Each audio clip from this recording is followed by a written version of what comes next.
This is Uber Rock, and we're at a hotel quite near to the borderline in London, and I'm here speaking to Butch Walker. Hi, Butch. Hi, how you doing? I'm doing fine, thanks, and you? Great, great. Okay, you've got a new album coming out, and it's called The Spade. It's actually, it's honestly a self-titled album. There's just a big picture of a spade Yes. on the cover, so I figured it'll get referred to as the Spade album. Oh, yeah. But self-titled just sounded a little funny, so I just figured we just kind of started naming it the Spade album. Yeah. Oh, that's from the picture. Yeah. So I think that's pretty much why. But there's several meanings if you go research, the history of a spade. Yeah. In the suit of cards. So it's not like. I don't think the club or the heart or the diamond really fit the mood of this album when I was asked what suit was I, And you only released an album that came out last year, so probably a question that doesn't get asked very often is, how come so fast? How come so quick? I guess I just get antsy. I get anxious to do new music, and if I spend too much time in the studio making other people's records, which is what I do for my day job, which is produce, I get a little agitated and want to make music again for myself. So it just happened fairly quickly because we had such a good time on the road last year and promoting the last record that I was just itching to get back in the studio with or without material and see what would happen with my buddies. Yeah. And I've been listening to it. I think it sounds different from the last one. It is a little different, probably. Yeah, even though it's the same band, same premise. Just maybe because everybody wrote on the album. Yeah. It has a different flavor, which I love. Yeah. Kind of made me feel more like I was in a real band, which I am. Yeah. Yeah. Yeah. To me, it sounded probably a lot more up. Consistently all the way through, maybe even a bit more party. It's a rock and roll record, and that's just kind of when we get together as the Black Widows, we feel very. It's a good jovial room to be in, and there's not a lot of room for crying. So I figure I'll cry on my own records, but as far as being in a rock band, it's fun. One of the standout tracks when I first listened to the album was Summer of '89, and it was only later then that I saw on your website that you'd actually put that track kind of out there for fans to listen to, and you'd also commented on it as well about the Bryan Adams line, and it was the Bryan Adams line that caught me really, but it caught me as kind of familiarity. I had a familiarity with it. I'm about the same age as you, so I kind of remembered the first time that I heard Bryan Adams, like he was on a show here called The Tube, and it was a pivotal moment, but I could see also the humour that you meant in the song. Yeah, a lot of people might misconstrue that as me bagging on him, but it's not, because I grew up a huge fan of his. Like, I like Bryan Adams and I like Ryan Adams. I realize they're two different things. Yeah. But for in my circle of friends when I was growing up, all my metalhead buddies didn't think he was cool, and I did. Yeah. So I didn't know better. I just liked a good song, and so that's what the lyric is about. But it's easily misconstrued, I think. Yeah. One of the unique things that I find about your solo style is your humour. Something that you seem to share with Bowling for Soup, for example. Oh. Do you see that? For example, tracks like She Likes Hair Bands, Days, Months, Years, Rock Vocal Power. Very funny tracks. I mean, some stuff I do, I think I regret it later just because it might have sounded like a drunken good idea at the time, but for putting it on a record, I don't know if it's that serious, but I like Hair Bands just because it's actually a true story. It's more nostalgic and it's a lighthearted song, but I try not to be overtly goofy in my music because I'm not a joke band. Yes. I don't want to be ever considered a joke band. Funny is fine. Yeah. But tongue in cheek is good. Tongue in cheek. It just has to have enough of a. It has to be it has to be believable Yes. for me. I don't mind writing songs for other people and make them funny, Yeah. and make them silly or goofy Yeah. or whatever. But personally, I wouldn't want to be known as like the Mel Tillis of of rock and roll or anything. In your opinion, is life a tragicomedy? Probably. That's a good way to put it. I suppose. There's just as much. There's just as much of both of those in my life. Yeah. And that's probably why the lyrics go all over the place. Yeah. Yeah. Mood-wise, you know. But I think that's good. Like I said, I think that's pretty uniquely Butch Walker, at least amongst the bands that I listen to. You're kind of stand out in that sphere, Sure. I think. And you have an autobiography coming out very, very soon. Yeah, it was coming out in fall. And how was that to write? Was it difficult? Well, yeah, because I'm not much of a typer.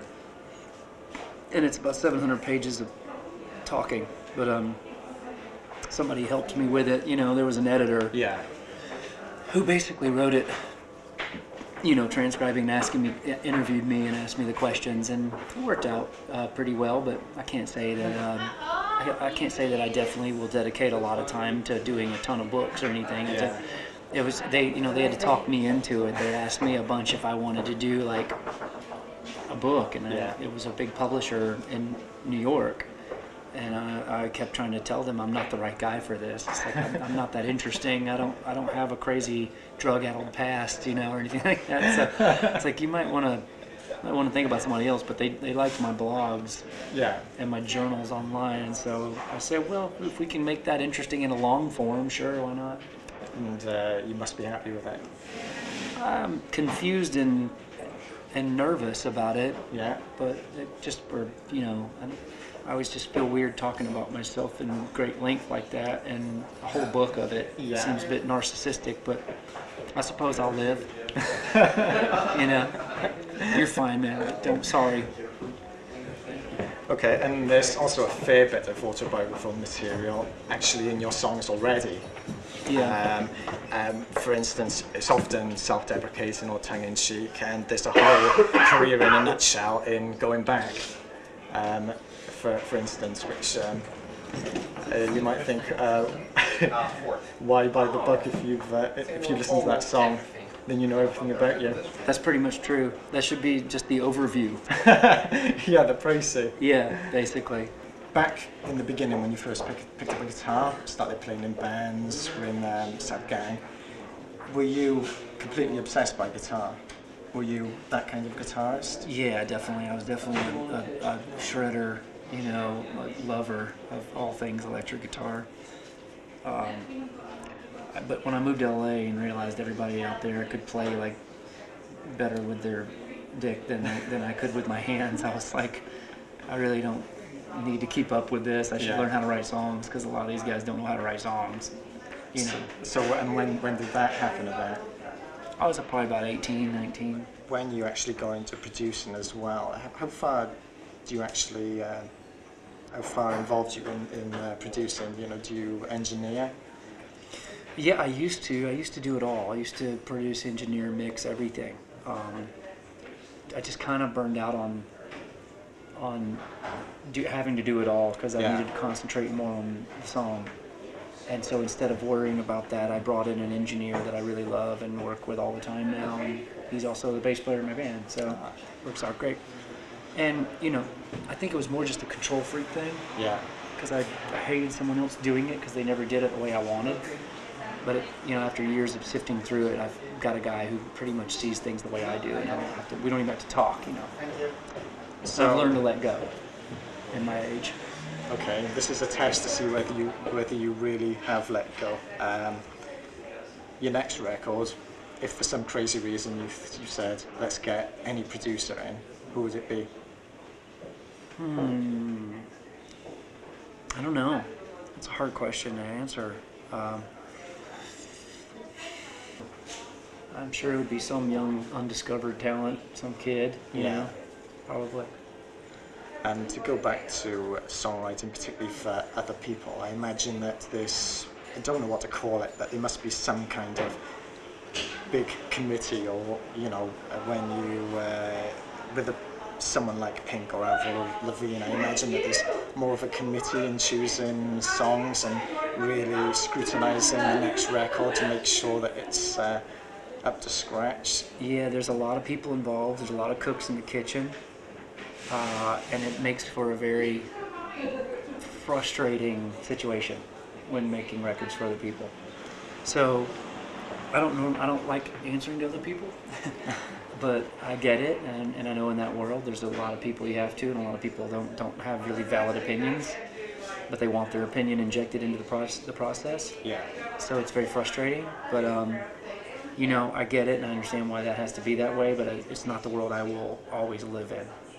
And in contrast, Butch Walker and the Black Widows, how does that work in terms of song selection and writing? That's just a band committee. That's pretty much just all of us. I mean, I'm still going to be the guy that's like, oh, let's do this, let's do that, and spearhead it a little bit and guide the ship. But their opinion as band members are very, very warranted, and I want to know what they think, because if we're going to be all playing these songs together for the next year live, it's important to me what they think, because it's not like I don't have a session band of guys that just get paid to say yes.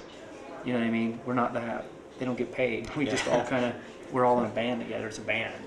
So it's important that they feel proud and a part of it, as opposed to just like, okay, go get on your riser and don't move, I think this might be my last question, but I'm a big James Hall fan.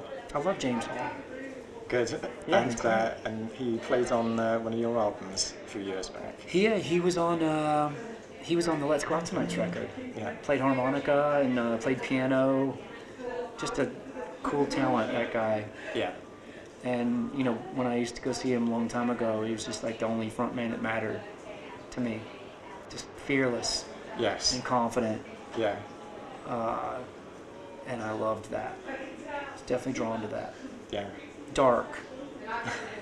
Definitely. I loved that. It made me appreciate the dark side of rock and roll, because he's not a jovial, uppity, tongue-in-cheek writer or performer or anything like that. And it just, there's a big side of that I love, the Jeff Buckley side of things, and where there's an intensity to it.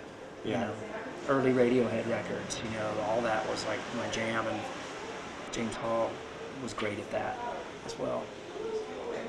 And so, how did you get him to play on the record?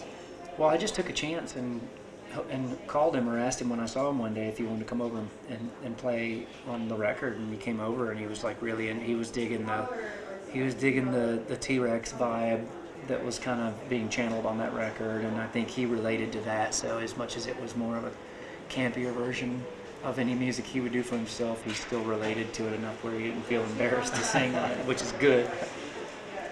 Yeah, pretty awesome. Oh, excellent. Yeah. Okay, Butch, thanks for talking to us. Thanks a lot, man. Appreciate it. Okay. Yeah, I appreciate it. Cool.